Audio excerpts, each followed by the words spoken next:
Episode 3 विलिस्का हत्याओं की रहस्यमयी छाया। हत्या के बाद की गहराती पहेली। विलिस्का की कुल्हाड़ी हत्याएं न केवल शहर को बल्कि पूरे अमेरिका को झकझोर कर रख देने वाली घटनाओं में से एक बन गईं। पुलिस की शुरुआती जांच के बावजूद कोई स्पष्ट सुराग हाथ नहीं लग रहा था। घटना के कुछ सप्ताह बाद लोग आशंकित रहने लगे और पुलिस पर दबाव बढ़ने लगा। अब सवाल ये था कि क्या यह एक अकेली वारदात थी या फिर एक बड़े षड्यंत्र का हिस्सा। हत्या के बाद संदिग्ध गतिविधियां। हत्या के बाद कई गवाहों ने कुछ संदिग्ध गतिविधियां नोट की।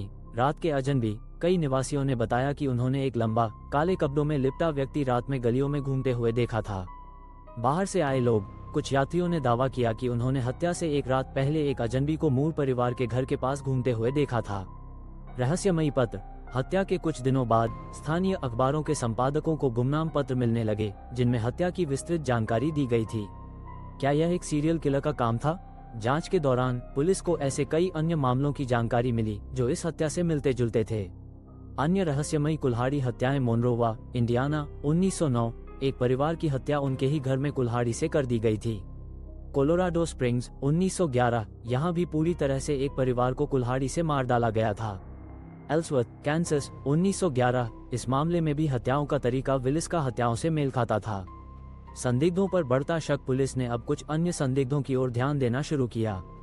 इनमें कुछ ऐसे लोग शामिल थे जो या तो अन्य हत्या मामलों से जुड़े थे या फिर उनकी गतिविधियां संदिग्ध लग रही थीं। 1. William Mansfield. वह पहले भी अपनी पत्नी और बच्चे की हत्या के संदेह में था।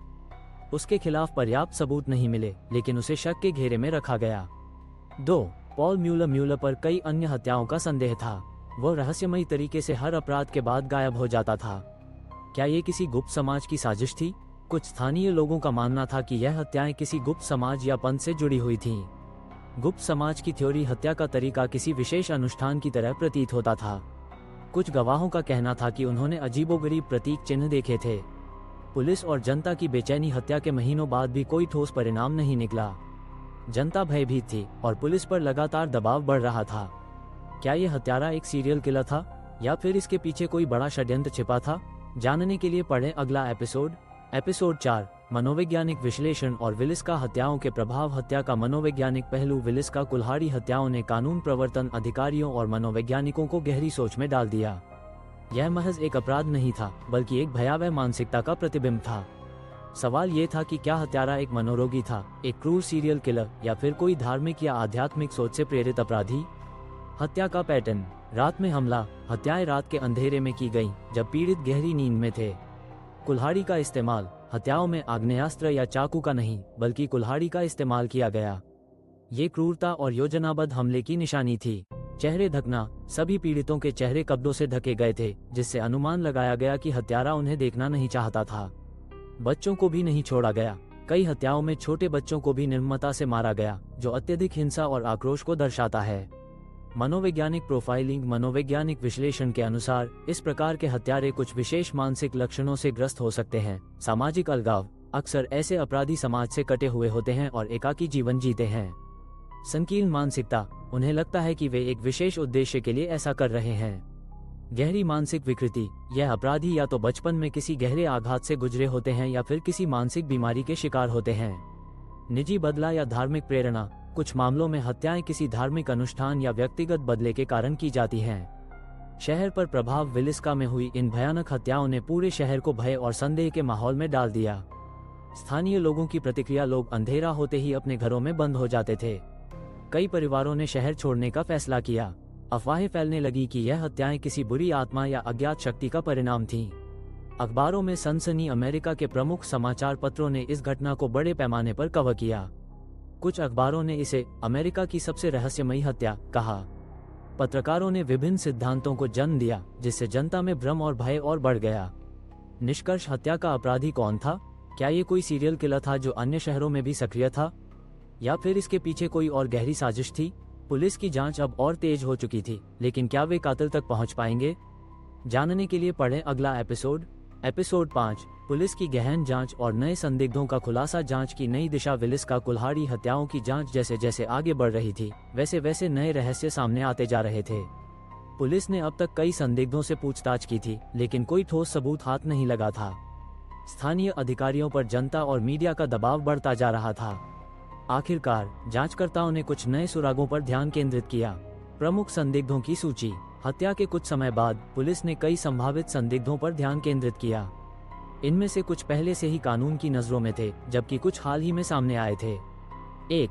रेवरेंड जॉर्ज केली। जॉर्ज केली एक प्रचारक था जो हत्या की रात विलिस्का में मौजूद था। उसने पहले भी कई बार विचित्र और भयावह बयान दिए थे।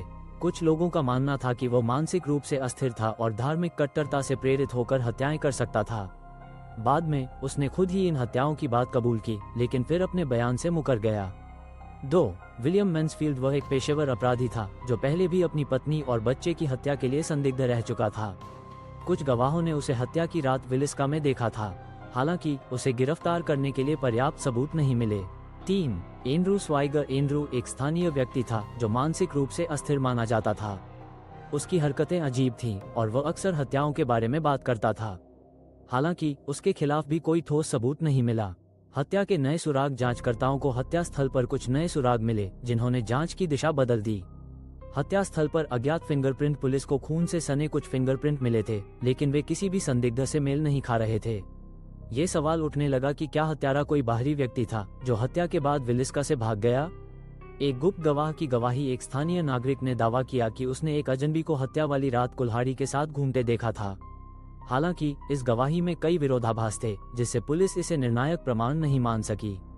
मीडिया और जनता की प्रतिक्रिया। जैसे जैसे जांच आगे बढ़ रही थी, जनता और मीडिया इस मामले को लेकर और अधिक चिंतित होते जा रहे थे। स्थानीय समाचार पत्रों में रोज नई कहानियां छप रही थीं। कुछ रिपोर्टरों ने दावा किया कि यह हत्याएं किसी गुप्त समाज का हिस्सा थीं। लोग डर के मारे अपने दरवाजे बंद रखने लगे और कई परिवारों ने शहर छोड़ दिया। क्या पुलिस हत्यारे तक पहुंच पाएगी? अब सवाल ये था कि क्या पुलिस किसी ठोस नतीजे पर पहुंच पाएगी? क्या वे असली अपराधी को पकड़ने में सफल होंगे या यह मामला हमेशा के लिए रहस्य ही बना रहेगा? जानने के लिए पढ़ें अगला एपिसोड। Episode 6 court trial. गवाह और न्याय की जटिल राह। जांच के बाद कानूनी कार्यवाही की शुरुआत। विलिस्का हत्याकांड की जांच वर्षों तक चलती रही, लेकिन पुलिस किसी ठोस निष्कर्ष पर नहीं पहुंच सकी। हालांकि कुछ संदिग्धों पर ध्यान केंद्रित किया गया और अंततः रेवरेंड जॉर्ज केली के खिलाफ मामला दर्ज किया गया। रेवरेंड जॉर्ज केली पर आरोप। रेवरेंड जॉर्ज केली, जो एक धार्मिक प्रचारक था, पहले भी कई बार अपनी असामान्य और विचित्र हरकतों के कारण संदेह के घेरे में आया था। उसने खुद कबूल किया था कि उसने हत्याएं की हैं, लेकिन बाद में अपने बयान से मुकर गया। वो मानसिक रूप से अस्थिर माना जाता था और उस पर पहले भी कई छोटे अपराधों के आरोप थे। कुछ गवाहों का दावा था कि उन्होंने उसे हत्या की रात संदिग्ध तरीके से घूमते देखा था। अदालत में मुकदमा। गवाहों की भूमिका। मुकदमे के दौरान कई गवाहों ने गवाही दी, जिनमें से कुछ महत्वपूर्ण थे। स्थानीय नागरिक। एक व्यक्ति ने दावा किया कि उसने केली को कुल्हाड़ी के साथ घूमते देखा था। पुलिस अधिकारी। उन्होंने बताया कि केली ने गिरफ्तारी के बाद हत्याओं की बात कबूल की थी। मानसिक स्वास्थ्य विशेषज्ञ। उन्होंने कहा कि केली मानसिक रूप से अस्थिर था और संभवतः अपने बयान बदल सकता था। सबूतों की कमी। हत्या स्थल पर पाए गए फिंगरप्रिंट किसी भी संदिग्ध से मेल नहीं खा रहे थे।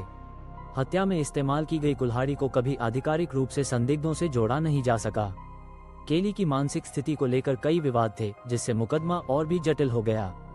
पहला ट्रायल और फैसला। पहले ट्रायल में जूरी किसी निष्कर्ष पर नहीं पहुंच पाए। कुछ सदस्यों का मानना था कि केली दोषी है, जबकि कुछ को संदेह था। इस कारण मुकदमे को दोबारा चलाने का आदेश दिया गया।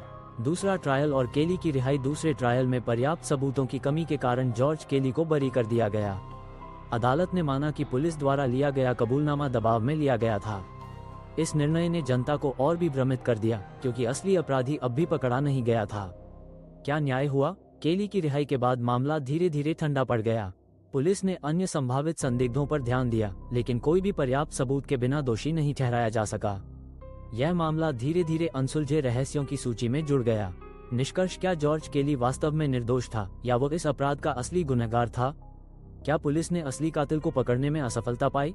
ये केस अमेरिका के सबसे रहस्यमयी हत्याकांडों में से एक बन गया।